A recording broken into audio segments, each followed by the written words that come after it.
Roy, welcome to the Feed podcast. How are you? I'm doing great. How are you? I'm thrilled. You and I have sat down together. You've been on the mic with me before. I just saw you on the stage at Retail Council Store Conference. That's right. You're getting around. You're telling great stories. You so much information, so much great information. Yeah, it just feels like I think digital overall is picking up steam within within the industry, and so obviously my boss puts me up to it. Well, tell the folks who you are and what you do for a living. So my name is Rohit. I'm the Senior Vice President for E-commerce and loyalty within the Loblaw companies. It is a pretty big mandate from my perspective. Lots of responsibilities. Yeah. Of course, e-commerce and digital being one of the growth engines for the company. But I'm very excited. So we're going to focus more on e-commerce today than we are loyalty. My e-commerce journey started back in 1998. Wow. I don't know if we talked about this before. I sold the very first pair of Levi's jeans online in the world. Fantastic. In 98. And then I launched e-commerce for Hudson's Bay in 2000. Oh, wow. So, I go back in e-commerce for a while. So I'm really excited to have a practitioner like yourself. So let's talk about the overall environment. So for many, many years, and it may or may not still be the case, Canadians were seen as a bit of a laggard in terms of adoption. Yeah. Then COVID happened and it was called the Great Leap Forward. And I think some of that was exaggerated. But I genuinely felt that for Canadians, that was a genuine leap forward, and to some degree, you tell me, did the both behaviors and the shopping catch up to where, for example, the Americans are? Does that resonate with you? Yeah, for sure. So I would agree with the statement that Canada in general has been a laggard, right? And I think we're starting to catch up, but still probably not all the way there. So obviously, if you look at Asian markets, they are far ahead.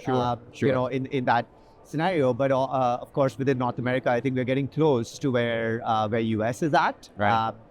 Which is a good sign. And to your point, I think COVID really did put us back on the map.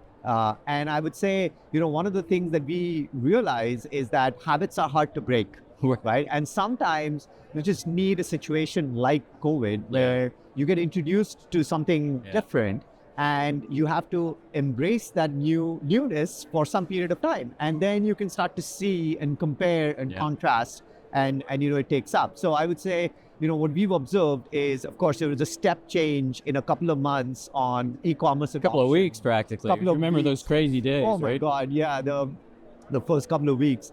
And, once things started to open back up, I would say, it did come back a little bit, where people were like, okay, I get it. I see this channel. I will use it when it's appropriate for me.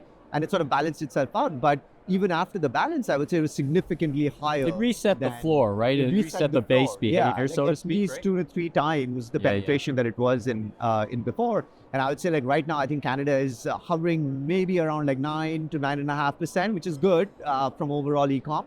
And of course, grocery is a bit more underpenetrated today, but the rest of general merchandising is a lot higher, right? You find that. Well, I love what you're saying about behavior changes. Yeah. I equated the COVID era to putting a broomstick in a bicycle wheel, because it's so hard to break, of course, any consumer habits, and that just broke a lot of habits. Now, I wanted to parse something out with you around, you mentioned grocery versus, let's say, department store type goods, right? I mean, at the king of the category is probably books or music, and at the bottom, let's call it the bottom of the percentage, is more grocery. So you look after both the grocery business, but you also have Joe Fresh, so apparel. So is consumer behavior different? Are we closer to, let's just compare ourselves to the Americans, are we closer in one than the others? I mean, historically, I thought of grocery in the 1 to 4% range, but how's it going? What's the industry tracking to? Yeah, so I would say I think grocery is around that, probably more on the higher end side. I think it's been accelerating pretty fast. I would say prior to COVID, it was closer to the 1, right? But what we observe, and I think you heard Frank in during the Supplier Summit as well, where there are certain regions and banners where our penetration is actually north of 10% as well, right? Even for grocery. And when you look at apparel versus grocery, there are certain key elements which are very different from a customer behavior perspective. So on the grocery side, for sure, convenience matters, but produce quality sometimes matters a lot more. And if you do not build confidence with the consumers on enabling a good produce pick, then the chances of you staying within that channel can go down. So we fresh is a particular challenge, particularly challenging area in e-commerce on the grocery side. Yeah. On apparel, though, it becomes more about knowing the brands and the fit and the feel. And once you sort of have that, then I think it's a lot easier for you to go back and just transact because you know exactly. What does the industry call bracketing, right? Where I don't know what size it is. I'm going to buy both sizes. I'm going to returns. I mean, it feels at a broad level that returns are a bigger focus 100%. in the hard goods and the apparel, and it's a bit less in the fresh. Now, a question for you. When we talk about online, let's get a little more granular. There's ship to home. Yes. And then there's pick up in store. And it seems to me that Canadians more love order online and pick up in store, but that's changing too. What's your experience? Yeah, it's a great point. And I'll talk more about grocery and then maybe come back to the apparel side. And so we started out on a buy online, pick up in store model. And that picked up quite a bit of steam. And I think it was a slower transition from shopping in store because you had an out, right? So you reached the store, you got the products. If you weren't happy, you always had the option of going into the store and picking it up. And that actually scaled quite significantly for us. And even right now, I would say, a large percentage of our online grocery business is pick up in store. But delivery is the fastest growing channel for us. It's been picking up a lot of steam. And I think, again, it's the same thing. It's like, how do you build trust in a service? So if you've done enough pickups, then you start to believe that delivery is going to work. Yeah. We also find that younger demographic, as they are coming on and starting to utilize the service, they expect delivery to work. Right, so there's no two ways about it. It's almost like it's table stakes. Yeah, there's no forgive. I think in the early days, you're right. There's a bit of forgiveness. That didn't work, but it's complicated, or whatever, right? Yeah, and so that's been growing really fast. And I think I've always said internally where there are moments in time where different solutions serve different needs. And I think there's a place for pickup, there's a place for delivery, there's a place for ship to home, all of that, because sometimes you're on the road and you're on the way and you might just want to stop by, pick it up. It's actually more convenient because you don't have to worry about being home or unattended. I mean, not all Canadians are home. Many Canadians are not at home during the day or on the weekends. Now, a question for you. I wanted to pull back the lens a little bit because I often find that talking about e-commerce divorced from overall shopping is kind of like a distinction without a difference. And I know you and your team have very precise, that means your function, very precise metrics around e-commerce and your expertise. But it does feel like all of this happens within the context of shopping in general. Like consumers aren't thinking e-commerce, online, they're thinking shopping. So I guess that's where the visits to the store happen and that many consumers are not just purely online versus store. There's a real hybrid, right? Real hybrid behavior. 100% it is. And I think that's actually the mindset shift we had to create internal to our teams as well, where you cannot think of, and actually if you take your own examples, you'll find that there are situations where you walk into the store, there are situations where you do it different ways. Discovery. I mean, you're exactly. Stores are a wonderful place for discovery, right? 100%. And so we actually created this concept around moments. And that's how we sort of think about how our channel plays a role in Canadians' lives. Moment. And so, so it's a moment in time. And so, different situations, one week versus another, different external circumstances require different solutions. And so the question we ask ourselves is, what are the key moments where online plays a bigger role in providing that convenience or that solution to the customer that's looking for one?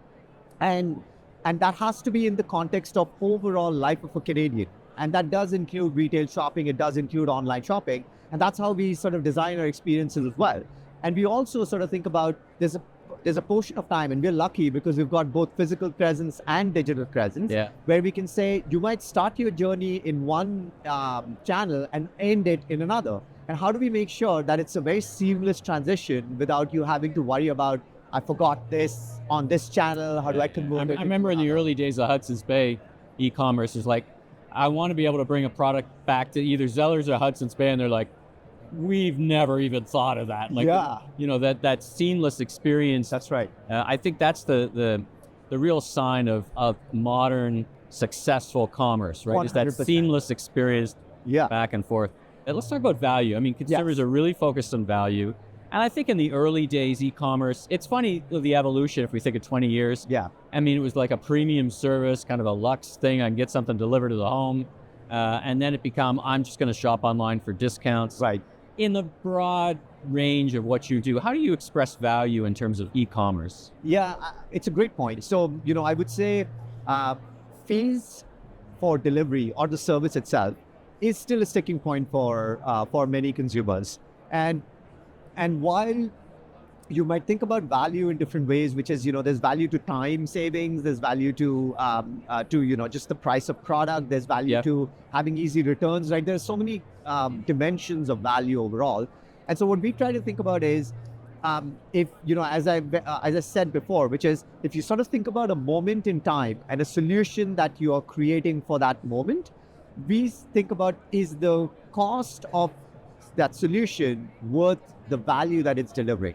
And if it doesn't, then we really need to figure out how do we reduce that, that component. So to your point, online previously was considered as a premium service. And so you would charge for that premiumness because the access to it was more limited. I think we don't have an excuse anymore to make that claim. Right? I come back on the as seen on TV products back in my time tunnel where it's like 6 weeks shipping and handling costs. And that was kind of the baseline. Right. That was the foundation. It's hard to even imagine that world today, 100%. right? 100%. It's hard to imagine. Now, I want to just follow up on one thing. Yeah. I made a bet, at least articulated publicly, that 1 hour rapid delivery speed would be more niche and it would be a premium service and would always be a premium service. Right. But how do you guys see that? Because you can get stuff really quick. Yeah. And Canadians seem to have an appetite for that for a variety of interesting reasons. Yeah. Some are actually doing some math and saying, well, it's better than owning a car and or whatever, or they just want something right away. How do you think about speed of delivery, I guess particularly when I think about fresh, as competitive advantage, or is it becoming table stakes? Where is it on that spectrum? Yeah, so it's a very good point. And I think, what is table stakes, I think changes over time. And again, it depends on where we are on the adoption cycle. So I would say now, same day is kind of like table stakes, right? Like you need product same day. It's not that everyone needs it all the time. Well, it's funny, the word need, right? The scenarios where you actually need something same day. If I'm offered it, I'm going to take it. Of course. But, this is where my thinking was 10 years ago. There's very few instances, there's a few, you need something right away. 100%. But that's really changed, right? To your point, table stakes don't stay the same. Correct. And differentiators become table stakes. Right. Because I think what happens is, it's a couple of things, right? One, the cost of service goes down. So then it just seems natural. More people use it, route density, all those metrics, right? 100%. I would say I think we are not yet there from a rapid delivery perspective in Canada. Although, I was in Asia and there was a race to provide 10-minute delivery as a standard. 10 minute. And then they realized that actually anything lower than 30 was not really needed. Right to your point, which is, sure, you can offer it and customers will take it, but it wasn't something that everyone was looking for.